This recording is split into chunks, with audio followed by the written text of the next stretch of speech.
And producer of the Kerala story, this is the first reaction coming in after the West Bengal government took the decision of banning the film in the state. He goes on to say if the state government is not listening to us, we will take legal action. Vipul Shah, the producer of the film, has said this. That's the word coming in. The Kerala story on West Bengal government movie and Tamil Nadu theatre owners are stopping the screening of the movie, which tantamounts to some kind of ban in the state. That's the word coming in. It was inevitable. As it was rightly pointed out by one of the guests on the show, there were multiple pleas that were taken to High Court, including the Supreme Court, saying that this movie should be banned. The court said the CBFC has already taken a call. There were certain agreements that were made between the filmmakers, but none of the court took the call to ban the movie. If the state government has done it, we will have to legally defend it in a court of law. My colleague Shilpa Ratnam is joining us on the broadcast. Shilpa, what's the word coming in from the producers? Well, they've taken cognizance of this, and especially with the increasing number of bans that they're seeing now, the statement coming in from them is that they are going to be taking this up legally. Also, earlier, they had secured a legal victory in the Supreme Court as well when people had tried to stall the film, and several petitions were filed seeking a restraining relief against the release. But it turned out the filmmakers have already had a legal victory, and they will be taking this matter up as well, because despite this film having grossed over 36 crores in 3 days, it is definitely a money spinner. And in fact, I just shortly a while ago, I had a conversation with the trade expert Komal Natha, who was saying this film is working at the box office purely because of its entertaining content. The makers also seem to have been very ideologically aligned with this film, and it looks like they are definitely going to be taking up the ban of this film in the states such as Tamil Nadu or West Bengal, despite the sort of tax relief this film is getting in the other states such as BJP-ruled states.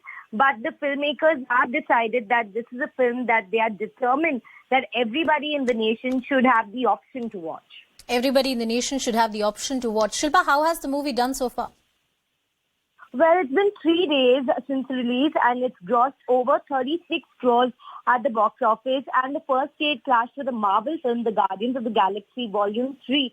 And I only say that because usually Marvel films decimate all Indian films at the box office. They've been top money spinners, but this is a film which actually has around a budget of just 5 to 6 crores, and it went on to make 36 crores at the box office. So talking just purely from the economics of the film, the economics of entertainment of the film, I'm hearing that it's working because the content is something that is gripping, and a lot of people are just purely entertained by the film. Of course, the ideologies of the film and what it propagates is an entirely different conversation. But but there are factors helping it, such as there's a waiver of GST being declared tax, while actually it doesn't convert that much into the ticket payers' money. There's that psychological effect that sort of term also has. And Shilpa, the best publicity is a controversy. And look at the controversy it has generated. Shilpa Ratnam getting us all the details. Well, if there's some sort of censorship coming in from the West Bengal government, you had Union Minister Anurag Thakur talking about this movie, The Kerala Story. Listen in to what the minister said earlier. As of now, if I have to say, you must go and watch the movie, and you will see how girls are lured to get into this, and finally they work on the agenda of IS, and they become a tool of these terrorists. The state governments who have failed to take action against such people, they must actually see this. This is to create awareness. I think it's a good movie which has thrown some light on the reality and the facts, what is going on in the God's own country, the Kerala. Well, Mr. Majeed Memon of the TMC is joining us on the broadcast. Good evening, sir. Thank you so much for speaking with us. Do you think banning a movie just because you don't agree with it is the right step in a democracy? Any film which has also been cleared by the censor, which unfortunately has not been approved by the people to be very fair at all times. And if the censor board is dancing at the tune of the center, the information broadcasting minister or the prime minister or the ruling party, then in that event its credibility has been eroded. Now, this particular film is creating unnecessary situation of tension and some kind of provocation.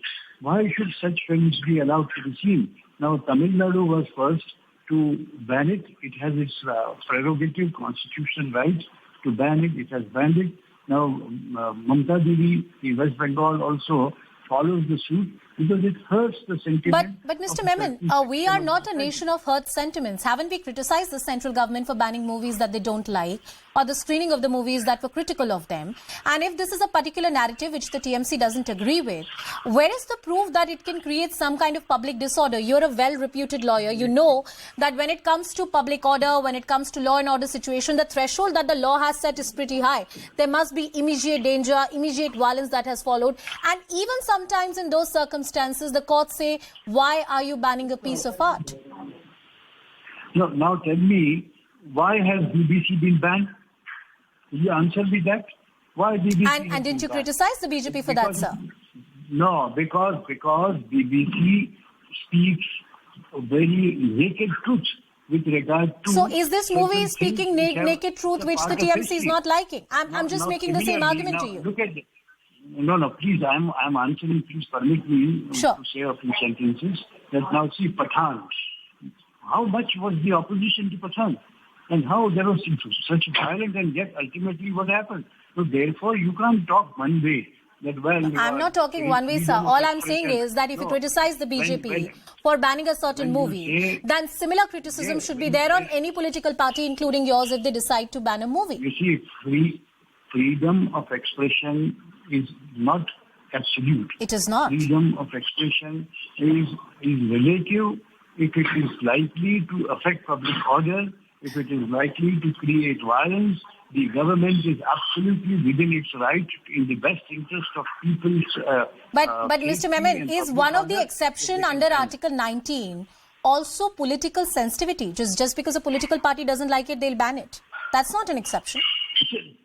No, the TMC does not ban it because TMC does not like it. You are wrong when you say so. Okay. TMC bans it because TMC believes that certain section of the society is offended, they are likely to be provoked, there is likely to have some violence, then it is their assessment, it is their judgment.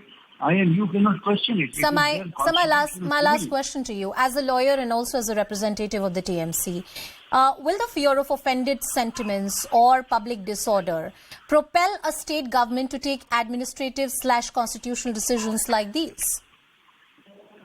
No. See, it is only when the government has a fair assessment of the repercussions of a certain publication of film or whatever it be, article, then in the greater interest of public order, in the greater interest of the people's sentiments, the government is totally... Well, Mr. Memon, the argument of public order will have to be defended in a court, and I'm sure your advice will help the TMC as well. Thank you so much, sir, for joining us on the broadcast.